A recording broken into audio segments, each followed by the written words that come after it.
menjadi pemuda itu hanya sekali saja dalam hidup kita. Gereja Kalimantan Evangelis salah satu wadah yang paling baik untuk mengembangkan pendidikan. Masa depan GKE ada di tangan remaja dan pemuda GKE. Untuk menjamin masa depan GKE yang cemerlang, remaja dan pemuda harus berakar dalam kebenaran firman Allah.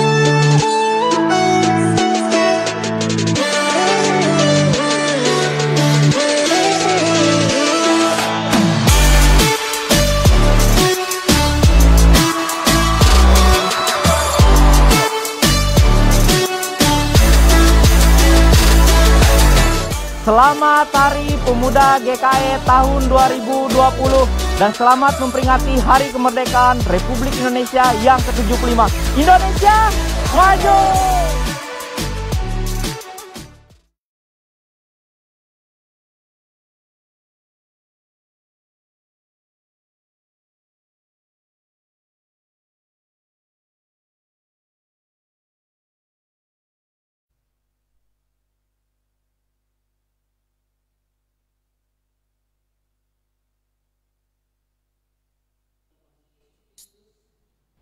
Selamat pagi dan selamat beribadah. Kami akan menyampaikan berita jemaat untuk hari Minggu tanggal 2 Agustus 2020. Atas nama BPHMJ GKE Panarung mengucapkan selamat bagi jemaat sekalian yang merayakan HUT kelahiran dan HUT pernikahan pada minggu ini. Berdasarkan himbauan pemerintah dan Majelis Sinode bahwa ibadah dilaksanakan secara mandiri di rumah masing-masing atau melewati ibadah online yang dapat diakses melalui Facebook GKE Panarung dan YouTube GKE Outstanding. Persembahan syukur, HUT kelahiran, HUT pernikahan, bulanan dan perpuluhan dan kolekte kebaktian mandiri bisa disampaikan ke kantor BPH yang bisa dimasukkan langsung ke kotak yang sudah disediakan di setiap hari kerja, Selasa sampai hari Sabtu, dan bisa juga ditransfer ke nomor rekening tabungan Taheta Bangkalteng nomor 100 02 02 01 8764. Atas nama BPHMJ GKE Panarung menyampaikan terima kasih kepada seluruh anggota Jemaat Panarung yang tetap mendukung melalui persembahan syukur yang telah disampaikan kepada MJ GKE Panarung. Mohon tetap tenang, tetap di rumah, tetap sehat, dan tetaplah bersyafaat agar pandemi COVID-19 cepat berlalu. Shalom, Tuhan Yesus memberkati. Amin.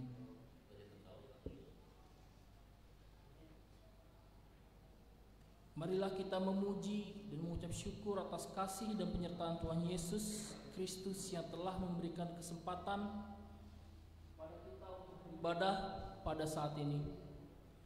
Liturgi yang akan kita gunakan pada hari ini adalah liturgi khusus Hari Pemuda GKE.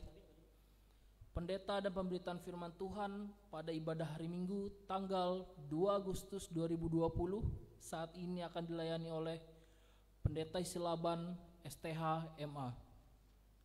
Mari kita masuk pada saat teduh untuk memulai ibadah kita.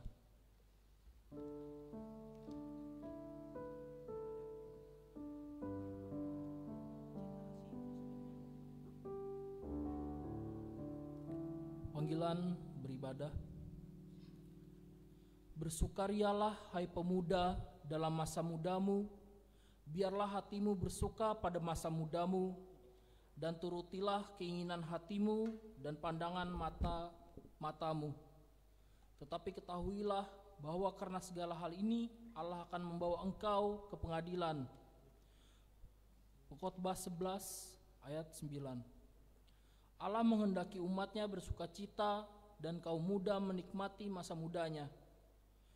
Tetapi sukacita itu dikendalikan dengan kesadaran bahwa Allah meminta pertanggungjawaban atas semua perbuatan dan panggilan, khususnya bagi kita, terutama kepada generasi muda, untuk berakar dalam kebenaran dan firman Allah sehingga menjadi berkat.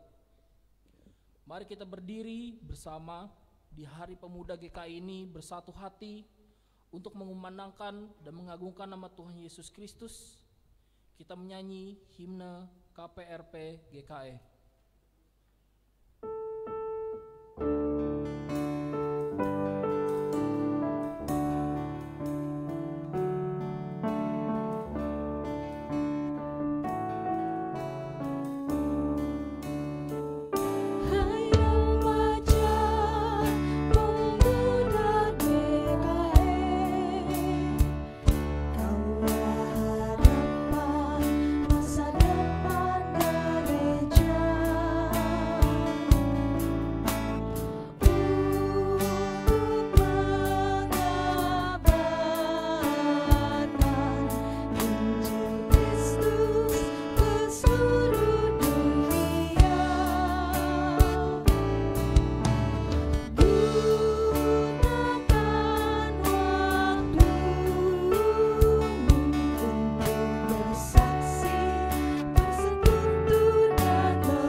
Pertolongan kita adalah di dalam nama Tuhan yang menjadikan langit dan bumi, yang kasih setianya untuk selama-lamanya, dan Tuhan tidak pernah meninggalkan pekerjaan tangannya.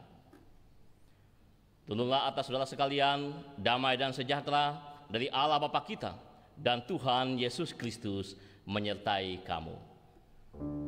Amin.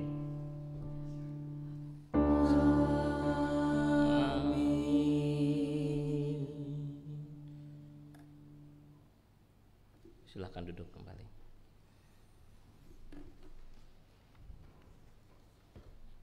Pengakuan dosa. Inilah kami Bapa, dalam keadaan kami sesungguhnya.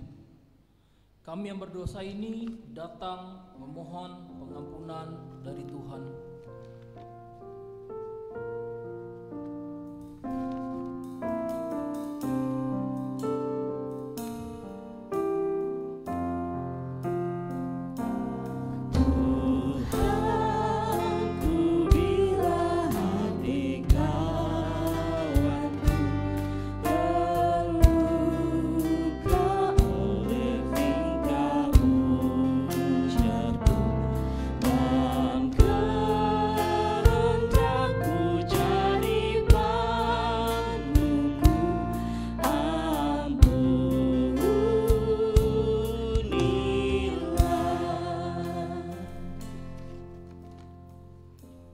Inilah kami Bapa, dalam keadaan kami apa adanya. Kami mengaku bersalah, ampunlah kami, ya Tuhan.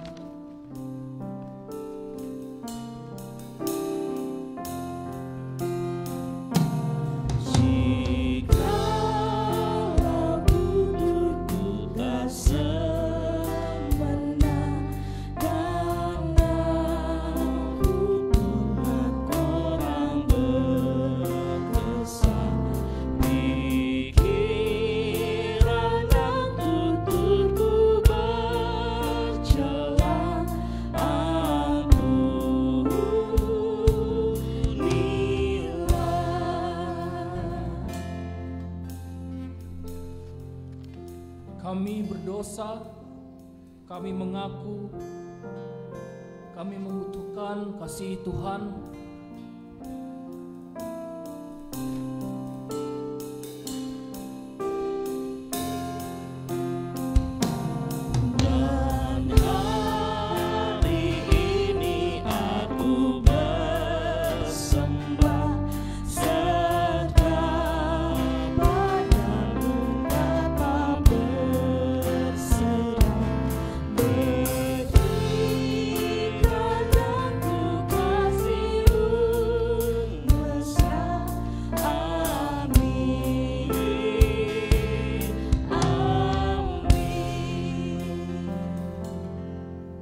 Jemaat diundang berdiri untuk penunjuk hidup baru dan berdoa.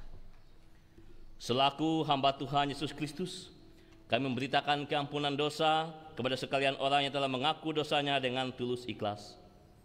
Aku akan mentahirkan mereka dari segala kesalahan yang mereka lakukan dengan berdosa terhadap aku. Dan aku akan mengampuni segala kesalahan yang mereka lakukan dengan berdosa dan dengan memberontak terhadap aku. Yeremia 33 ayat 8.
Dengarlah petunjuk hidup baru. Dengan apakah seorang muda mempertahankan kelakuannya bersih? Dengan menjaganya sesuai firman-Mu. Mazmur 119 ayat 9. Siapa memperhatikan firman akan mendapat kebaikan, dan berbahagialah orang yang percaya kepada Tuhan. Amsal 16 ayat 20. Maaf, silakan duduk kembali.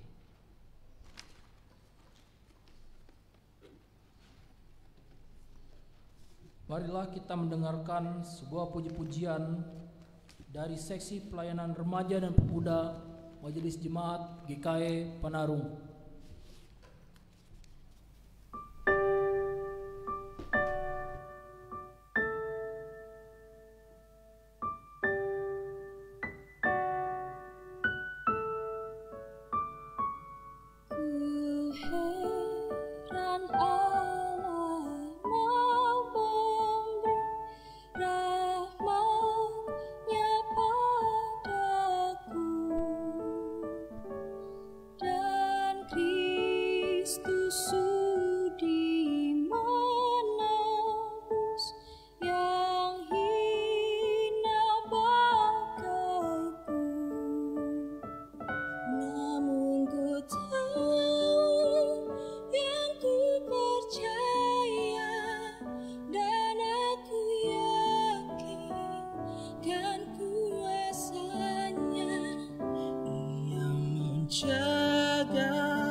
Pembacaan Alkitab sesuai dengan Almanak Nas GKE terdapat dalam kitab Yesaya pasal 55 ayat 1-5. Di bawah judul Seruan untuk turut serta dalam keselamatan yang dari Tuhan. Ayo, hai semua yang haus, marilah dan minumlah. Dan hai orang yang tidak mempunyai uang, marilah. Terimalah gandum tanpa uang pembeli dan makanlah. Juga anggur dan susu tanpa bayaran. Mengapakah kamu belanjakan uang untuk sesuatu yang bukan roti, dan upah jerih payahmu untuk sesuatu yang tidak mengenyangkan? Dengarkanlah aku, maka kamu akan memakan yang baik. Dan kamu akan menikmati sajian yang paling lezat. Sendengkanlah telingamu dan datanglah kepadaku. Dengarkanlah, maka kamu akan hidup. Aku hendak mengikat perjanjian abadi dengan kamu menurut kasih setia yang teguh yang kujanjikan kepada Daud. Sesungguhnya aku telah menetapkan dia menjadi saksi bagi bangsa-bangsa, menjadi seorang raja dan pemerintah bagi suku-suku bangsa. Sesungguhnya engkau akan memanggil bangsa yang tidak kau kenal, dan bangsa yang tidak mengenal engkau akan berlari kepadamu.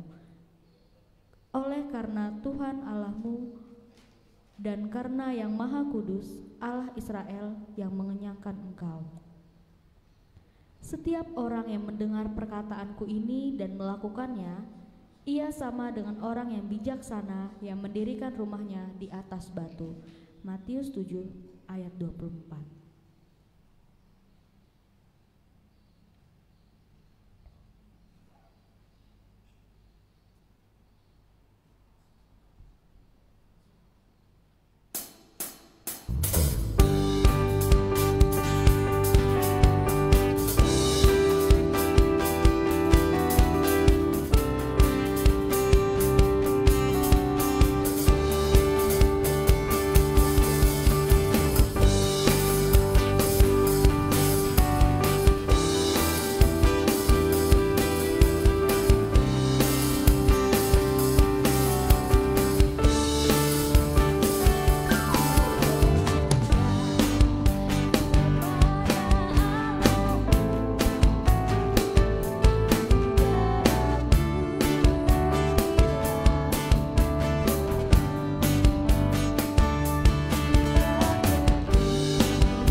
Salam. Jemaat Tuhan yang terkasih di dalam Yesus Kristus, pada hari ini kita bersama-sama merayakan Hari Pemuda GKE. Karena itu nas firman Tuhan disiapkan sesuai Almanak Sinode dari 1 Petrus pasal yang kelima, ayat yang kelima sampai ayat yang ke-11. Sebelum kita renungkan, mari kita bersama-sama membaca. Mari kita bersama-sama berdoa. Bapa di surga, di dalam Tuhan Yesus Kristus, kami memohon pimpinan dan pengurapan-Mu supaya melewati pembacaan dan pelayanan sabda Tuhan ini kami dikuatkan dan kami mendapatkan pencerahan dan lebih daripada itu semangat untuk mempraktekannya di dalam hidup. Kuasailah kami sekalian supaya firman ini menjadi berakar dan berbuah lebat di dalam hidup kami. Di dalam nama Tuhan Yesus kami berdoa. Amin. 1 Petrus pasal yang kelima, ayat yang kelima sampai 11, demikian sabda Tuhan. Demikian jugalah kamu, hai orang-orang muda, tunduklah kepada orang-orang tua, dan kamu semua rendahkanlah dirimu seorang terhadap yang lain. Sebab Allah menentang orang yang congkak, tetapi mengasihani orang yang rendah hati. Karena itu, rendahkanlah dirimu di bawah tangan Tuhan yang kuat, supaya kamu ditinggikannya pada waktunya. Serahkanlah segala kekhawatiranmu kepadanya, sebab Ia yang memelihara kamu. Sadarlah dan berjaga-jagalah, lawanmu si iblis berjalan keliling sama seperti singa yang mengaum-ngaum dan mencari orang yang dapat ditelannya. Lawanlah dia dengan iman yang teguh, sebab kamu tahu bahwa semua saudaramu di seluruh dunia menanggung penderitaan yang sama. Dan Allah sumber segala kasih karunia, yang telah memanggil kamu dalam Kristus kepada kemuliaannya yang kekal, akan melengkapi, meneguhkan, menguatkan dan mengokohkan kamu sesudah kamu menderita seketika lamanya. Ialah yang empunya kuasa sampai selama-lamanya. Amin.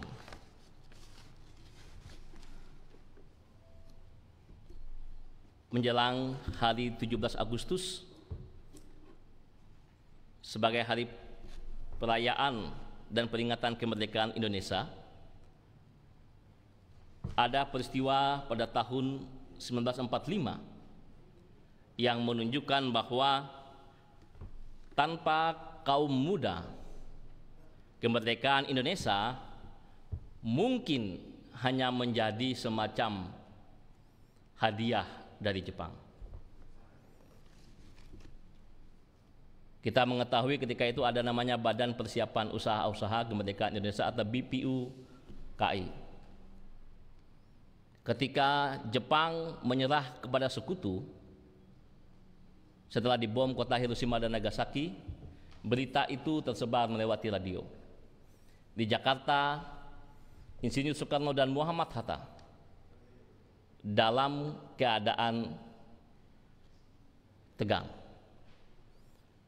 Golongan tua mengatakan nanti dulu kita umumkan kemerdekaan. Tunggu. Apa yang ditunggu? Karena pada waktu itu Jepang meskipun secara pemerintahan internasional mengaku kalah, tetapi tidak serta-merta demikian di negara-negara yang dijajahnya, termasuk Indonesia. Tetapi kelompok kaum muda tidak mau menunggu.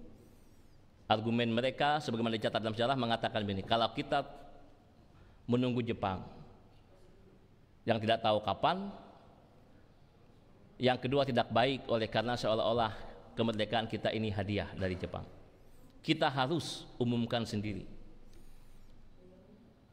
Ketegangan itu tidak bisa diselesaikan dengan baik sehingga diculik kedua pemimpin ini. Dan pada akhirnya kita mengetahui akibat dari ketegangan itu. Dan kita bisa membaca, melihat teks proklamasi yang beberapa kali diubah sebelum akhirnya dibacakan secara resmi. Kemerdekaan diumumkan. Sejarah mencatat ada peranan darah kaum muda yang membuat kemerdekaan Indonesia sampai hari ini adalah hasil dari perjuangan, bukan semacam usaha manis dari pihak Jepang untuk rakyat Indonesia. Ini adalah contoh bagaimana sifat dari seorang di masa mudanya. Bergelora, penuh semangat, penuh energi, dan dalam beberapa hal tidak sabar. Karena tidak sabar itu sehingga seringkali dianggap oleh orang-orang yang lebih tua sebagai kurang hormat. Jemaat Tuhan yang dikasihi dalam Yesus Kristus, firman Tuhan pada hari ini saya memberinya judul 2 kata untuk kaum muda. Lawanlah iblis dan kendalikanlah dirimu. Lawanlah iblis dan kendalikanlah dirimu. 2 hal ini menjadi semacam sistem yang memungkinkan kita semua, khususnya kaum muda, tidak cuma bertahan hidup di masa-masa ini dan masa depan, tetapi juga menjadi pionir. Pada bagian yang pertama firman Tuhan tadi mengatakan, demikian juga kamu hai orang muda, tunduklah kepada orang-orang yang tua. Rendahkanlah dirimu. Kendalikan diri yang pertama bicara langsung kepada soal memberi hormat kepada orang-orang yang lebih tua. Memberi hormat juga dan lebih lagi kepada Tuhan. Karena itu rendahkanlah dirimu di bawah tangan Tuhan yang kuat. Apa arti rendah diri? Apa arti rendah diri? Merendahkan diri itu dekat artinya dengan rendah hati. Merendahkan diri tidak sama dengan rendah diri. Rendah diri itu kurang percaya diri. Ketika merendahkan diri itu berarti memberikan rasa hormat, memberikan kewenangan, memberikan otoritas kepada Tuhan dan orang-orang yang lebih tua. Memberikan pengakuan atas kontribusi mereka terhadap keberhasilanmu. Sekali lagi, memberikan pengakuan bahwa di dalam keberhasilanmu ada peranan, ada sumbangsih, ada kontribusi dari Tuhan dan orang lain, khususnya orang tuamu.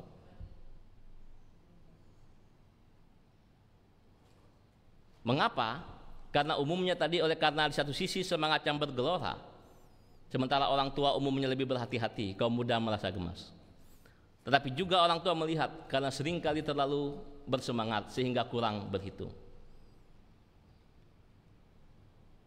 Pada masa-masa lampau, pada zaman angkatan orang tua kalian, angkatan orang tua kaum muda masa ini maksud Bapak, ada lagu yang populer tentang anak muda, mungkin yang suka musik tahu ya.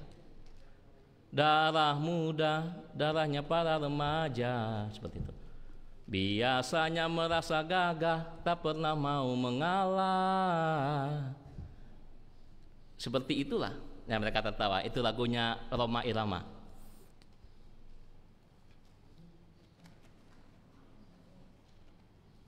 Jadi sifat-sifat tadi itu punya sisi negatif.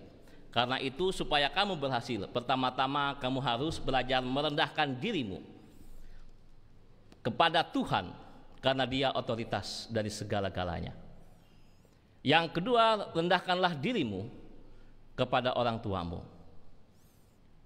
Entah dia bagaimanapun kondisinya hari ini. Mengapa? Karena mereka sudah pernah muda dan kamu belum pernah tua. Dia pasti lebih dahulu menggumuli apa yang digumuli kaum muda. Bagaimana caranya? Merendahkan diri, menghormati orang tua. Bisa mulai dengan hal-hal yang sederhana di rumahmu. Kalau kalian makan bersama, mungkin makanannya kurang enak di lidahmu. Kamu tetap wajib untuk makan dengan senang. Tidak perlu banyak menggerutu, mengomel. Kamu mengucap syukur karena telah tersedia makanan di atas meja. Seringkali karena kurang menghargai makanan di rumah, hati orang tua bisa sedih sekali. Anak-anak kurang menghargai jadi lelahnya. Kalau kamu pegang handphone, orang tua bicara dengan kamu, lihatlah matanya, lepaskanlah handphonemu. Kalau dia meminta tolong dan kamu bisa melakukannya, lakukanlah tanpa perlu banyak bersungut-sungut. Semua hal-hal sederhana itu adalah cara kamu menunjukkan rasa hormatmu atas kontribusi mereka dalam hidupmu. Dan juga melatih dirimu kelak ketika kamu menjadi orang tua, punya anak sendiri. Kamu juga akan rindu rasa disayangi, dihormati. Karena itu di dalam Alkitab, perintah yang kelima setelah hubungan langsung antara Tuhan dengan manusia, kalau ditingkatkan 10 perintah Tuhan, 1-4 mengatur hubungan kita dengan Tuhan. Jangan ada padamu Allah lain di hadapanku, jangan membuat bagimu patung untuk disembah. Ingatlah dan kuduskanlah hari Sabat. Jangan menyebut nama Tuhan Allahmu yang dengan sembarangan. Perintah yang kelima, yang pertama yang mengatur hubungan manusia dengan sesama manusia, langsung bicara mengenai perintah. Hormatilah ayahmu dan ibumu supaya lanjut umur yang diberikan Tuhan kepadamu. Baru perintah-perintah lain, jangan membunuh, jangan mencuri, jangan berzina. Kata-kata lain itu dimulai dengan kata jangan, jangan, jangan, jangan. Tetapi ketika menyangkut orang tua, langsung diberikan perintah, hormatilah ayahmu dan ibumu. Dan kita harus ingat perintah ini diberikan bukan kepada anak-anak kecil. Jadi ketika Nabi Musa menerima 10 perintah Tuhan itu di Gunung Sinai, bukan diberikan kepada anak-anak, kalau anggap usia sekarang itu anak usia sekolah minggu. Itu diberikan kepada orang-orang muda yang punya orang-orang tua. Kita mengetahui perjalanan di gurun ketika itu, perjalanan yang sangat menyita waktu, tenaga, pikiran. Dan mungkin kaum tua tidak segesit kaum muda, sehingga rasa hormatnya kurang. Di perintah itu diberikan kepada orang dewasa untuk menghormati orang tuanya. Jadi rendahkanlah dirimu kepada Tuhan, kepada orang tuamu. Ini bagian dari kita belajar mengendalikan diri. Hal yang kedua ialah ketika disebutkan sadarlah dan berjaga-jagalah bahwa lawan musuh iblis berjalan seperti singa yang mengaum-ngaum. Untuk bisa menang dalam hidup, kita harus mengetahui siapa musuh kita. Dan musuh kita ada 3. 1 iblis, yang kedua adalah dunia ini, dan yang ketiga adalah sisi lemah diri kita sendiri. Jadi iblis, yang kedua adalah dunia ini, yang ketiga adalah kelemahan-kelemahan diri kita. Oleh sebab itu disebutkan tadi, rendahkanlah dirimu dan lawanlah iblis. Saudara-saudara yang terkasih dalam Tuhan Yesus Kristus, mari kita mengingat bahwa salah satu kitab di dalam Alkitab yang sangat populer adalah kitab Mazmur. Ada ratusan pasal di sana. Tetapi dari sekian ratus pasal ini, seorang penafsir Alkitab mengatakan begini, Mazmur kalau mau disimpulkan hanya 2 tema utamanya. Jadi kalau mau dirangkai, dilihat jahitannya yang menghubungkan tema-tema dalam kitab Mazmur, ada 2 tema besar. Yang pertama, Allah mengajarkan bahwa Allah itu baik. Itu di dalam kitab Mazmur penuh dengan ajakan untuk mengucap syukur, bersyukurlah kepada Tuhan bahwasanya untuk selama-lamanya kasih setianya. Jadi kitab yang panjang itu menekankan yang pertama-tama bahwa Allah itu baik. Dan yang kedua menekankan bahwa untuk selama-lamanya kebaikan Tuhan itu. Apa yang sering membuat hatimu gemetar? Apa yang sering membuat hatimu tidak tenang? Karena kita melihat keadaan dunia ini, melihat keadaan Sekitar kita melihat masa depan kok kayaknya suram, kok kayaknya merdesu. Orang muda bilang masa depan suram, kok kayaknya kurang bercahaya.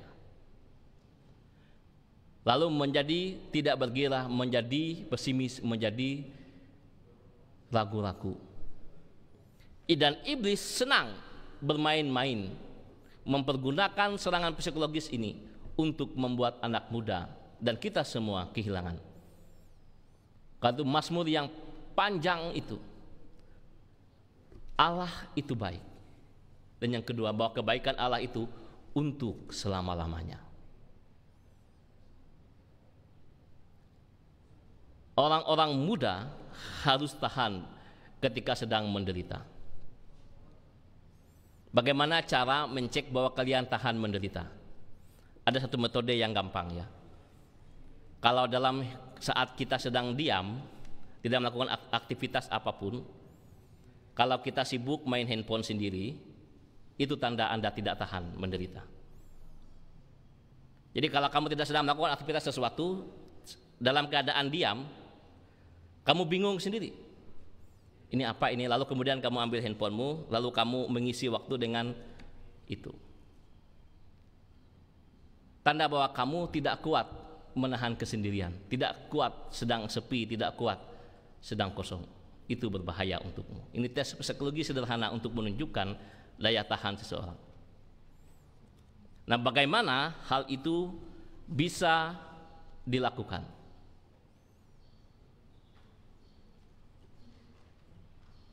Haruslah mengingat bahwa dalam segala kesulitanmu Tuhan itu baik, dan bahwa pada akhirnya kebaikan Tuhan itu berlangsung selama-lamanya. Di dalam Alkitab ini ada beberapa tokoh pemuda yang hebat. Kita ingat kisah misalnya Yusuf. Yusuf anak dari Yakub ini punya kesulitan karena dia dinilai saudara-saudaranya sombong.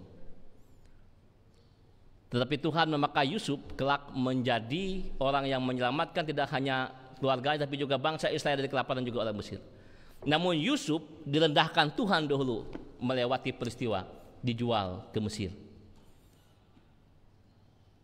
Yusuf direndahkan sekali lagi, diremukkan hatinya, direndahkan Tuhan dahulu supaya dia percaya kepada Tuhan bukan kepada kehebatannya, dengan dijual ke Mesir. Dan di sana dia menjadi pesuruh dalam istana. Lalu kemudian Yusuf dikorbankan lagi, direkayasa kalau bahasa sekarang kasusnya, masuk penjara karena dituduh mau tidak senonoh dengan istri Potifar. Di penjara dia dibohongi lagi oleh teman sepenjaranya. Baru kemudian setelah melewati proses, Yusuf dipanggil untuk menjelaskan mimpi Firaun, baru menjadi orang kepercayaan. Jadi Yusuf diremukkan hatinya, diajar rendah dulu, baru jadi pemimpin. Nabi Musa juga sama. Sebagai orang Ibrani yang ditangkap, sebagai orang Ibrani yang menjadi anak angkat dari Raja orang Mesir, Nabi Musa tidak serta-merta menjadi pemimpin. Dia sempat berkelahi dengan orang Mesir ketika membela kaumnya. Dikiranya dengan begitu dia akan dipilih menjadi orang yang hebat. Tetapi orang mengatakan, kamu siapa? Sehingga Musa harus lari dulu, menyingkir ke tanah Midian, bertahun-tahun dididik di sana di padang gurun, dipersiapkan, baru kembali lagi ke tanah Mesir menjadi pemimpin. Ada proses yang disebut direndahkan, diremukkan, dibentuk hatinya. Juga kita bisa mengingat kisah Daniel. Ditempa di kesulitan hidup, tapi tetap tidak mau makan makanan yang dipersiapkan oleh Raja Nebukadnezar. Bagaimana cara Daniel melakukannya? Dengan percaya Allah akan memelihara dia. Jadi hal yang kedua dari kaum muda ialah selalu belajar untuk mengendalikan dirimu. Kalau kamu bisa mengendalikan dirimu dengan baik, maka ketika kamu mendapat kesulitan, kamu tetap bisa berdiri dengan tahan. Ketika kamu diberkati Tuhan dengan kelimpahan, dengan rezeki yang banyak, kamu tidak tergelincir jatuh ke dalam dosa karena kamu tak bisa mengendalikan dirimu. Seperti kalau kita naik motor atau naik mobil, ada gas, ada rem. Kalau kamu bisa menyeimbangkan dua hal itu, kamu akan hebat. Pembalap-pembalap terkenal, salah satu dikenal tekniknya adalah bagaimana ketika dia belajar mengendalikan kecepatan, bagaimana dia tahu kapan harus menyalip, kapan harus menahan diri. Semua berhubungan dengan rem. Jadi kalau kamu dalam hidupmu ibarat tadi belajar untuk tahu, aku ini sulit ngerem di bagian ini, aku ini sulit ngerem di bagian ini dari sifatku, karakterku, aku ini sulit ngerem di bagian ini, aku harus latihan ngerem, maka mudah. Bisa saja misalnya kamu mungkin doyan belanja barang-barang yang tidak kamu perlukan, kamu rem di situ. Bisa saja kamu mungkin sulit mengendalikan lidahmu terhadap apa yang kamu makan, kamu rem di situ. Karena makanan bisa menjadi salah satu sumber dari penyakit. Bisa saja hobimu yang mungkin merusak masa depanmu, kamu bisa rem. Jadi bagian soal kendalikan ini berkaitan dengan soal kapan kamu harus tancap gas, kapan kamu harus rem, dan kapan kamu harus tarik rem kuat-kuat. Yang ketiga ialah menghadapi si iblis ini. Iblis hanya bisa dilawan, tidak ada pilihan lain. Tidak mungkin diajak, ayo iblis kita kerjasama. Sebab kan dalam ilmu manajer ada ilmu begini, kalau kamu punya musuh, lawan dia. Kalau tidak bisa lawan, kamu ajak dia kerjasama. Menghadapi iblis tidak berlaku ilmu marketing, ini ilmu manajemen begini. Lawan iblis, menghadapi iblis hanya kata lawan. Bagaimana melawan iblis? Alkitab memberi petunjuk. Iblis hanya dilawan dengan doa dan dengan firman Tuhan. Iblis hanya bisa dilawan dengan kamu merendahkan dirimu dalam doa, memohon pertolongan Tuhan dan mengusir dia, dan dengan firman Tuhan.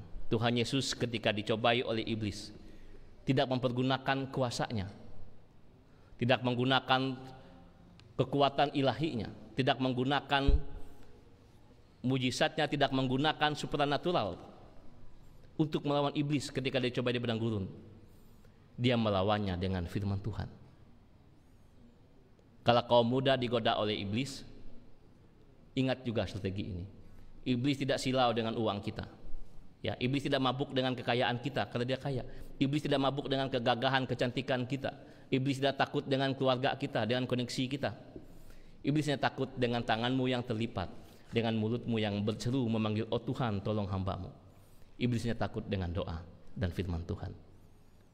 Jikalau kita takabur dalam dunia ini, menghadapi tantangan dunia, menghadapi godaan dunia, menghadapi iblis, kita lupa untuk berdoa, kita sedang menjadi mangsa yang empuk bagi dia. Banyak orang-orang kehilangan potensi yang besar karena abai dalam doa. Bapak menutup ini dengan kisah nyata. Suatu ketika Bapak menonton tayangan di televisi, di net TV mengenai pasukan, ya, mengenai dunia kemiliteran. Bagi waktu itu yang sedang disorot adalah kapal angkatan laut dan juga bagian artileri.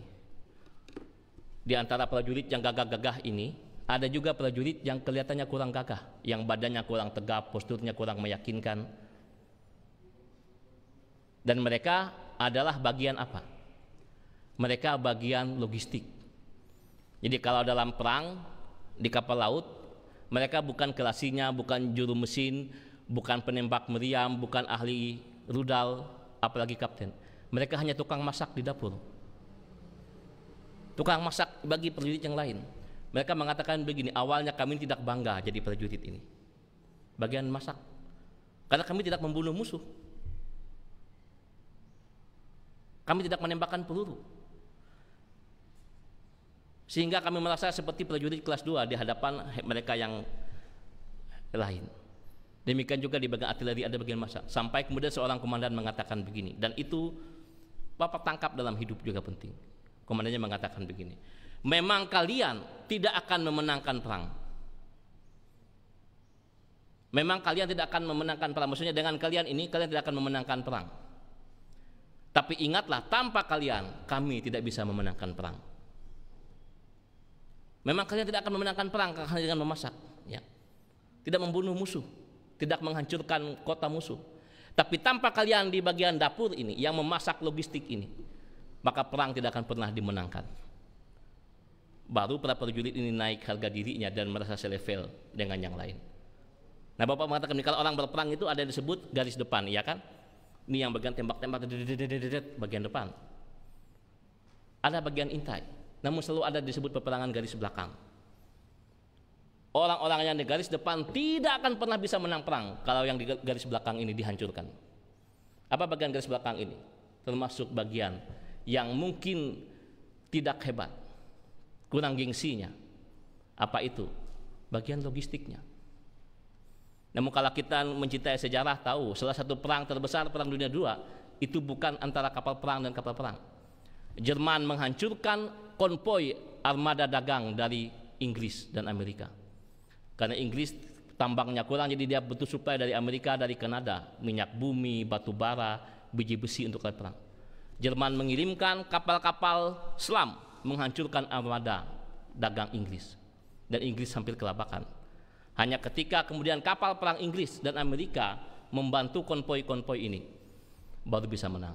Ada lebih 1000 kapal hancur dalam Perang Dunia II, dan lebih dari 1000 itu kapal dagang. Ini menunjukkan yang disebut dengan bagian belakang medan pertempuran. Nah, kita harus paham sebagai anak muda ada bagian depan, belakang. Mungkin kamu jaga bagian depanmu, tapi kamu lupa jaga bagian belakang hidupmu. Kalau tergesa-gesa setiap hari tidak sempat berdoa, buru-buru berangkat kantor tidak sempat berdoa, lalu diuji menghadapi masalah di kantor, menghadapi tekanan atasan, lalu panik, pusing, stres.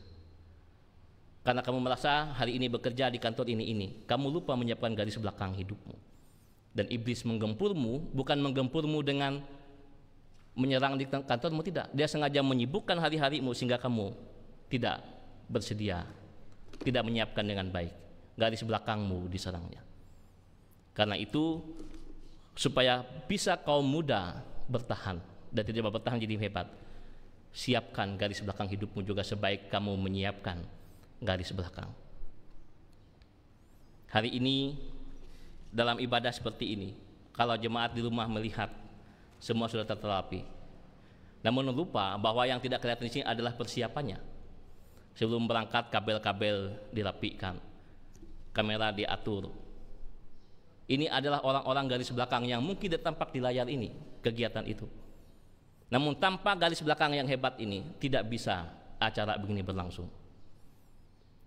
Saya sering menghibur petugas sound system karena dia di gereja itu kan tidak hebat, bukan penyanyi song leader atau pemusik yang kelihatan seperti itu, tidak ada tepuk tangan untuk dia.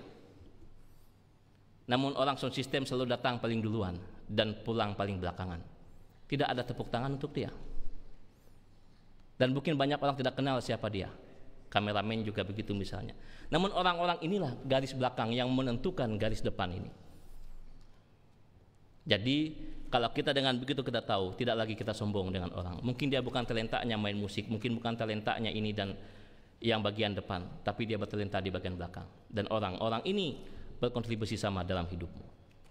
Jadi orang tua kita bisa saja menjadi garis depan, garis belakang hidup kita. Dan mari kita semua menghormatinya.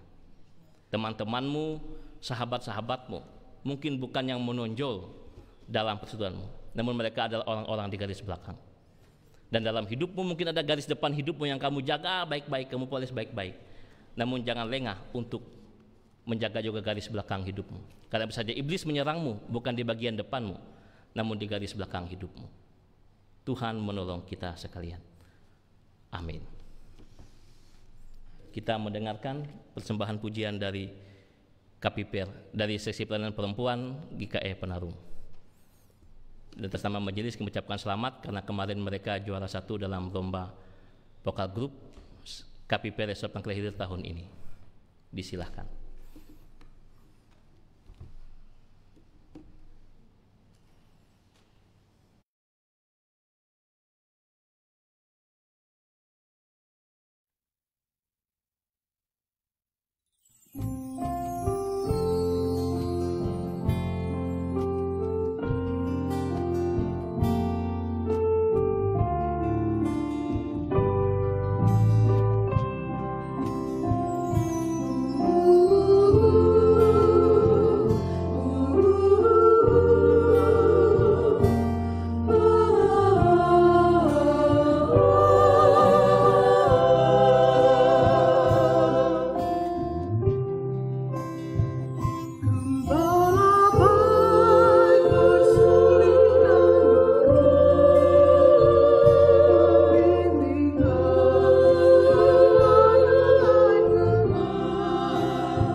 Mari kita bersama-sama menaikkan doa syafaat kita.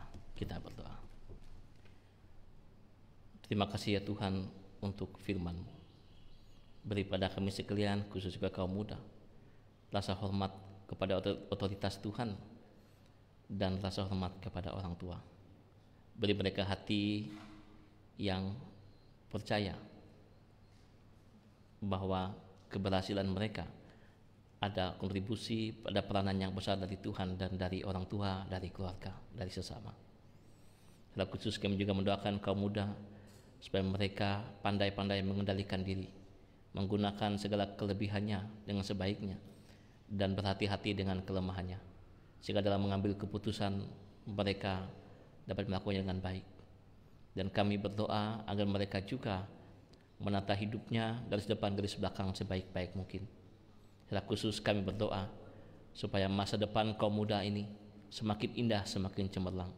Segala kesulitan hidup, baik ekonomi, baik pekerjaan, baik tantangan-tantangan yang pribadi, tidak membuat mereka mundur dan putus asa, tapi mereka dapat mencari segala cara yang diperkenankan Tuhan untuk mencari solusi dan menang atas segala pergumulan. Kami percaya bahwa mereka kelak akan menjadi generasi-generasi yang hebat, di mana masa depan gereja ini, masa depan keluarga dan orang tua dan masa depan mereka sendiri dapat dipikul dengan lebih baik. Kami sungguh-sungguh mensyukuri kaum muda di tengah-tengah kehidupan gereja kami. Kami berdoa ya Tuhan Yesus Kristus bagi jemaat-Mu, khususnya di GKE Penarung ini, yang minggu ini berbahagia oleh karena ulang tahun pernikahan maupun ulang tahun kelahiran. Tuhan memberkati agar pertambahan tahun pernikahan maupun juga usia dari anak-anak-Mu ini semakin menambah pula rasa syukur mereka kepada Tuhan, menambah rasa sukacita mereka kepadamu, agar mereka tetap optimis dengan pengharapan yang besar, sehingga hari-hari ke depan mereka juga percaya semakin diberkati, dilindungi oleh Tuhan, dan diberikan umur yang panjang, diberikan damai sejahtera oleh karena pertolongan-Mu. Kami doakan warga jemaat Tuhan yang sedang mengalami ujian dan pencobaan dalam hidup, baik oleh karena masalah kesehatan, sakit penyakit, maupun juga masalah-masalah yang sifatnya pribadi. Kami mohonnya Tuhan Yesus Kristus agar mereka mengarahkan mata iman kepadamu, agar bagi yang sakit kiranya Tuhan memulihkan, menyembuhkan dengan sembuh. Bagi yang bergumul, Tuhan memberikan hikmat dan tuntunan agar mereka boleh keluar dari ujian percobaan itu sebagai orang yang menang atas segala persoalan. Tuhan menunjukkan solusi. Kami juga berdoa bagi anak-anak kami yang memasuki tahun ajaran baru atau kuliah yang baru. Tuhan memberkati mereka, baik yang harus merantau keluar dari kota Palangkaraya ini atau bersama orang tua di sini. Engkau memberkati agar mereka dapat belajar dengan rajin, haus kepada pengetahuan, dan menggunakan segala sarana yang ada untuk mengejar ilmu yang pada waktunya berguna bagi kehidupan dan masa depan mereka. Bagi yang merantau jauh dari orang tua, agar kiranya dapat menahan diri dari segala yang salah, pandai-pandai bergaul dan menggunakan seluruh kekuatan dan masa depannya untuk dikelola dengan baik dalam rahmat Tuhan, agar mereka pun berhasil. Bapa di surga, kami berdoa khusus bagi kaum pemuda remaja GKI Penarung beserta juga Tunas Remaja. Engkau memberkati generasi muda kami, bahkan sampai kepada anak-anak, agar Tuhan memberkati para pengurusnya, Tuhan memberkati para aktivisnya, sehingga melewati kepemimpinan mereka anak-anak muda dapat semakin dirangkul, dapat semakin bergaul erat satu sama lain, dan lebih daripada itu saling menguatkan, saling mensupport, saling menjaga satu dengan yang lain, sehingga persekutuan mereka makin hidup baik dalam gereja ataupun saat di luar gereja. Tuhan menjaga, memelihara. Kami juga berdoa, ya Tuhan Yesus Kristus, bagi bangsa kami Indonesia, Tuhan memberkati agar kiranya bangsa kami dapat melewati ancaman resesi ekonomi oleh karena COVID-19 ini. Kiranya pemerintah pusat sampai ke daerah dapat semaksimal mungkin bekerja sehingga kami dapat lolos dari resesi ekonomi. Kami juga doakan secara khusus saat ini di negara kami diadakan uji klinis fase yang ketiga bagi vaksin. Mereka memberkati lembaga-lembaga yang bekerja sama Bio Farma maupun juga Unpad Bandung beserta para lawan yang sedang seleksi, agar kiranya uji fase 3 ini dapat berlanjut dengan lancar dan hasilnya sangat memuaskan, sehingga vaksin ini, jika Tuhan berkenan sesuai yang direncanakan, awal tahun depan sudah dapat diproduksi massal dan diberikan kepada masyarakat. Sementara vaksin ini diketemukan, bela masyarakat kami, rakyat kami Indonesia ini dapat menjaga diri dengan sebaik-baiknya dengan disiplin melaksanakan protokol kesehatan, baik di rumah, di lingkungan kerja, di tempat ibadah. Tuhan menolong. Bapa di surga, dalam Tuhan Yesus Kristus, kami serahkan pula kami sekalian ke dalam tangan-Mu. Engkau kiranya memberkati kami, agar masing-masing kami tua dan muda tetap dapat menjaga tidak hanya kesehatan fisik kami, tapi juga kesehatan rohani kami, kesehatan mental kami, sehingga kami tidak depresi, tidak stres oleh karena terbatas aktivitas, namun kami tetap melakukan semua pekerjaan dengan sebaik-baiknya sambil menjaga kesehatan kami dan orang lain. Kami juga memohon Tuhan memurahkan rezeki, agar bagi kami yang membutuhkan rezeki yang cepat, Tuhan memberi jalan sehingga segala kebutuhan hidup dapat ditanggulangi. Kami berdoa pula supaya dengan damai sejahtera dari Tuhan, hidup yang kami jalani ini tetap kami jalani dengan rasa syukur oleh karena pertolongan Tuhan.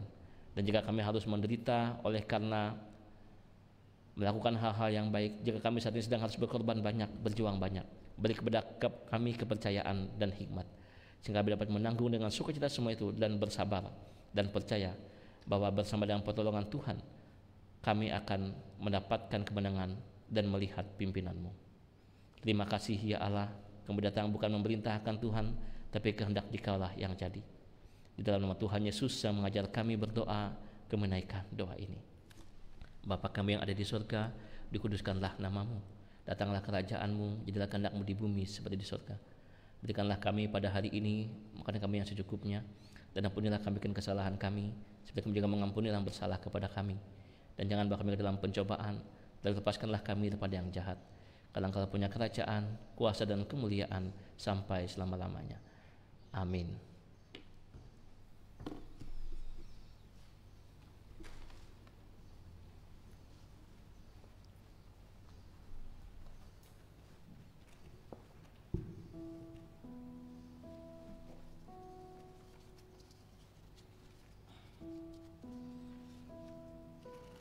Sebagai rasa ungkapan syukur dan respon kita terhadap kebaikan dan berkat Tuhan, mari kita persembahkan persembahan syukur yang terbaik kepada Tuhan. Nas pengantar, sebab segala sesuatu adalah dari Dia dan oleh Dia, dan kepada Dia, bagi Dialah kemuliaan sampai selama-lamanya. Mari kita berdoa. Ya Allah, Bapa, terima kasih atas anugerah yang telah Kau berikan dalam kehidupan kami. Terima kasih atas penyertaan yang tak henti-hentinya Kau curahkan kepada kami. Ya Bapa, tadi kami telah mendengarkan firman-Mu, kiranya Engkau menyertai hamba-Mu yang telah menyampaikan firman. Kiranya Engkau selalu memberkati dan menyertai ia dimanapun ia berada. Pakai ia seturut dan kehendak-Mu saja ya Bapa. Kami juga berdoa bagi jemaat-Mu yang hadir pada hari ini. Kiranya Engkau sertai dan Engkau berkati setiap apa yang jemaat-Mu kerjakan. Kiranya juga Engkau memberkati mereka yang belum sempat hadir pada hari ini. Sertai kami Tuhan. Sebentar ya Bapa, kami akan memberikan persembahan kami. Kiranya persembahan yang kami berikan dapat menjadi berkat bagi gereja-Mu di tempat ini. Terima kasih Tuhan Yesus. Dan Yesus kami telah berdoa dan mengucap syukur. Amin. Sementara persembahan dikumpulkan, jemaat menyanyi dari Kidung Jemaat 302 bait yang pertama dan seterusnya. Ku beri persembahan.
Marilah kita berdiri bersama-sama dengan sekalian orang percaya dari segala masa dan tempat menghindarkan pengakuan iman Kristen. Aku percaya kepada Allah Bapa yang Maha Kuasa, Khalik langit dan bumi, dan kepada Yesus Kristus anaknya yang tunggal Tuhan kita, yang dikandung daripada Roh Kudus, lahir dari anak Bapa, yang berita di bawah pemerintahan Pontius Pilatus, disalibkan, mati dan dikuburkan, turun ke dalam kerajaan maut. Pada hari yang ketiga bangkit pula dari antara orang mati, naik ke surga, duduk di sebelah kanan Allah Maha Kuasa, dan akan datang di sana untuk menghakimi orang yang hidup dan yang mati. Percaya kepada Roh Kudus, gereja yang kudus, persekutuan orang kudus, pengampunan dosa, kebangkitan daging, dan hidup yang kekal. Hidup itu seperti naik pesawat. Tuhan tidak pernah menjanjikan perjalanan yang nyaman, namun Tuhan menjanjikan pendaratan yang aman. Pergilah dengan selamat dan terimalah berkat Tuhan. Tuhan memberkati engkau dan melindungi engkau.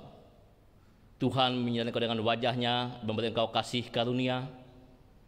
Tuhan menghadapkan wajahnya kepadamu dan memberi engkau damai sejahtera.